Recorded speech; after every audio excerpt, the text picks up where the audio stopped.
अनजान लड़की। कुछ धुंधली सी याद है मेरे सपने की, जो अब तक सबसे डरावना सपना था मेरे जीवन का। रात का सन्नाटा, तेज हवाएं साए साए करके चल रही थी और मैं बेफिक्र कदमों से बढ़ती जा रही थी, अचानक खतरे से बेखबर।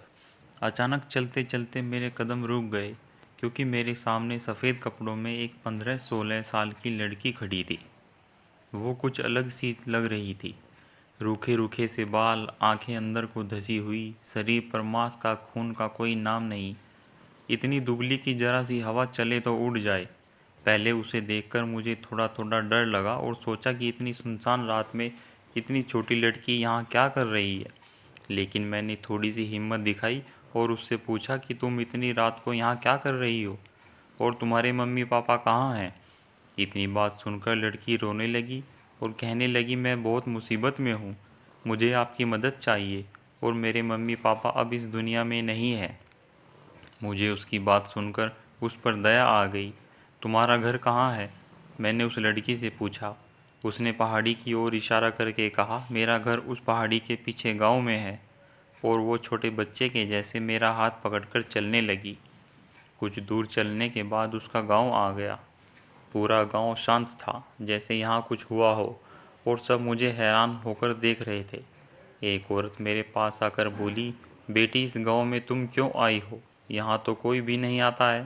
शायद तुमने इस गांव के शापित होने के विषय में नहीं सुना होगा। कैसा श्राप माई? और मैं ये खुद नहीं आई हूँ, मुझे तो ये लड़की लेकर आई है। कौन सी लड़की बेटी? यहाँ तो कोई नहीं है। जैसे ही मैंने उस लड़की को देखा तो वो वहाँ नहीं थी और डर के कारण मेरी चीख निकल गई। फिर मैंने कहा कि एक दुबली सी लड़की मुझे यहाँ अपनी सहायता के लिए लाई है। तब वो बूढ़ी माई मुझे एक टूटे से घर में ले गई, जहाँ पर उस लड़की और उसके मम्मी पापा की तस्वीर टंगी थी, और पूछा, क्या यही थी वो लड़की? मैं स्तब्ध रह गई ये सब देखकर, और मैंने हाँ की मुद्रा में अपना सिर हिला दिया। मेरा इतना कहना था कि वो बूढ़ी माई ज़ोर ज़ोर से ईश्वर का धन्यवाद देने लगी और खुशी से नाचने लगी। किंतु मैं चुप थी और डरी हुई भी, क्योंकि मैंने अपनी आंखों से एक आत्मा को देखा था और उससे बातें भी की थी, जबकि मैं आत्मा भूत आदि में विश्वास नहीं करती थी। मैंने हिम्मत जुटाकर उस माई से पूछा, माई, तुम मेरी बात सुनकर इतनी खुश क्यों हो, जबकि तुम्हें पता है कि वो एक आत्मा थी? आखिर क्यों? माई ने कहना शुरू किया, बेटी, ये आज से 20 साल पहले की बात है। तब ये गांव खुशहाल हुआ करता था। यहाँ पर चारों ओर खुशियाँ ही खुशियाँ थी। लेकिन न जाने इस गांव को किसकी नज़र लग गई। ये उस मनहूस अमावस की रात की बात है, जब सब लोग अपने घरों में सोए हुए थे कि तभी किसी के चीखने की आवाज़ सुनाई दी। सब लोग अपने अपने घरों से बाहर आ गए और देखने लगे कि क्या बात है। तभी क्या देखते हैं कि बिरजू की बेटी, जिसकी उम्र करीब 15-16 वर्ष की होगी, वो अपने आप ही हवा में उड़ती जा रही थी। किसी की समझ में नहीं आ रहा था। फिर सबने हिम्मत करके उसका पीछा करना शुरू किया और पहाड़ी पर बनी गुफा में चली गई। हम सब भी उस गुफा के बाहर खड़े होकर देख रहे थे कि आखिर ये किस्सा क्या है। तभी हम देखते हैं कि एक औरत, जिसके नाखून और बाल लंबे लंबे थे, दांत मानो तेज आरी के समान, आंखें बड़ी बड़ी और गुस्से में लाल, ऐसे जैसे उनके खून टपक रहा हो। ये कहते कहते वो माई चुप हो गई। फिर क्या हुआ? मैंने उत्सुकतावश पूछा। इतने में वहाँ गांव के सभी लोग आ गए। तब माई ने कहना शुरू किया। उसका इतना भयानक रूप देखकर हम सब लोग डर के मारे थर थर काँपने लगे, किंतु जो उसके बाद का मंजर था वो काफ़ी डरावना था। क्यों, ऐसा क्या हुआ था? मैंने थोड़ा सहम कर पूछा। माई ने कहा, उस औरत ने देखते ही देखते बिरजू की लड़की का सारा खून अपने दांतों से ऐसे पी लिया जैसे वो पानी पी रही हो। उसने उसके शरीर में खून की एक भी बूंद नहीं छोड़ी। फिर क्या था? ये हर अमावस का किस्सा था कि वो औरत 15-16 साल की लड़की को ही अपना शिकार बनाती थी। ये लड़की जो तुम्हें यहाँ लेकर आई है, ये इस गांव की आखिरी लड़की थी। वो औरत कहकर गई कि जब तक इस गांव में लड़कियां रहेंगी, तब तक ये सिलसिला यूं ही चलता रहेगा। हम गांव वालों ने बहुत से ओझाओं, तांत्रिकों को इस औरत का खत्म करने का उपाय पूछा, किंतु कोई भी नहीं बता पाया।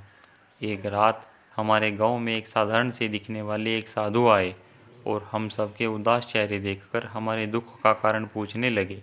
फिर क्या हुआ? मैंने कौतूहल से पूछा। माई ने बताना शुरू किया कि हम सब ने उन्हें अपने दुख का कारण उस औरत के बारे में बताया। बहुत देर सोचने के बाद उन्होंने कहा कि इस गांव की जो लड़की सबसे बाद में उस औरत का शिकार बनी, उसको अभी तक मुक्ति नहीं मिली है। उसकी आत्मा ऐसे ही घूम रही है। तो उससे क्या होगा बाबा? हम सब ने पूछा।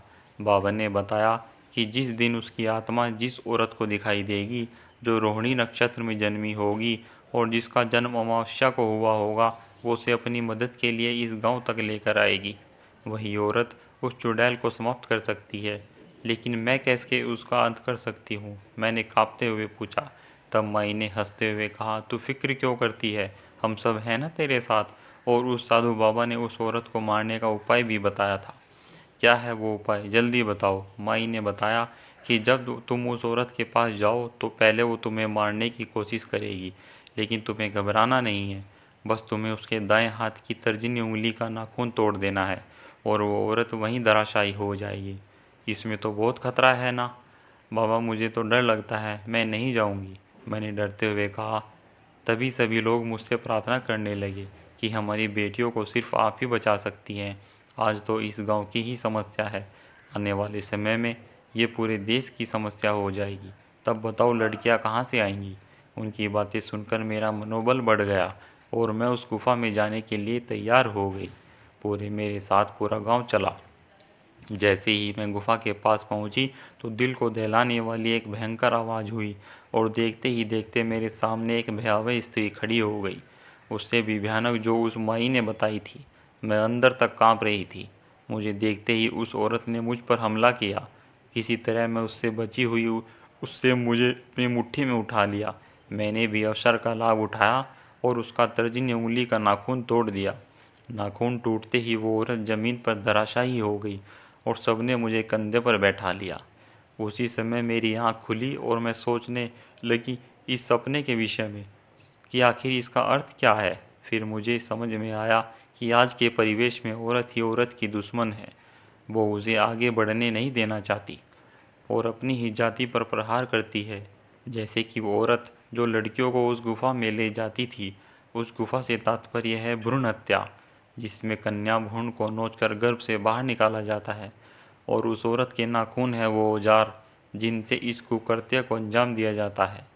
यदि औरत चाहे तो अपनी जाति को बचा सकती है, जैसे कि सपने में मैंने बचाया।